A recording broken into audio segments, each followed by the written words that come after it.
जंगल के बीच बसा एक छोटा सा गांव था और उस गांव में एक अजीब नियम था। गांव में जब भी किसी की मौत होती, लोग उसकी लाश को जलाते या दफनाते नहीं थे, बल्कि जंगल के बीचों बीच खड़े एक पुराने सफेद रंग के सूखे पेड़ की जड़ों में छोड़ आते थे। वहां के लोग कहते थे वह एक भूखा पेड़ है जो लाशें खाता है और बदले में पूरे गांव को सुरक्षित रखता है। इसलिए यह रिवाज पीढ़ी दर पीढ़ी चलते हुए आ रहा था। लेकिन एक दिन गांव के मुखिया का बेटा घर के बाहर खेल रहा था। तभी झाड़ियों से एक सांप निकला और उसके पैर पर डस लिया। उस सांप का जहर इतना खतरनाक था कि कुछ ही पलों में मुखिया के बेटे की मौत हो गई। जब मुखिया को अपने बेटे की मौत की खबर मिली तो वह पूरी तरह टूट गया, क्योंकि वह अपने इकलौते बेटे से बहुत प्यार करता था। उसने रोते हुए कहा, मैं अपने बेटे की लाश उस भूखे पेड़ को नहीं दूंगा। और जिद में आकर उसने अपने बेटे को अपने ही आंगन में दफना दिया। गांव वाले दहशत में आ गए, पर कई दिन तक कुछ नहीं हुआ। सबको लगा शायद सब ठीक हो गया। लेकिन एक रात जब मुखिया सो रहा था, तभी उसे आंगन से कुछ अजीब सी आवाज सुनाई दी। वह घबरा कर उठा और बाहर आकर देखा,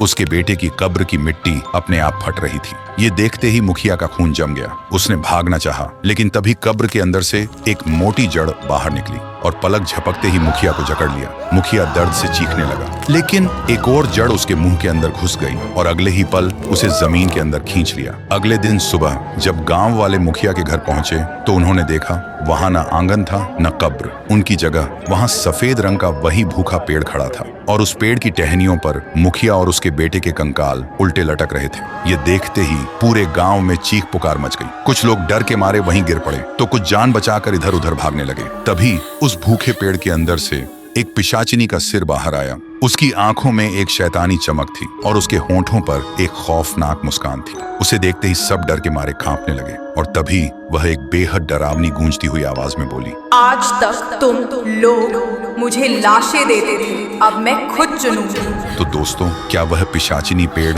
पूरे गांव को निगल जाएगी या गांव वाले उसे रोक पाएंगे? अगर जानना चाहते हो तो कमेंट करो पार्ट 2।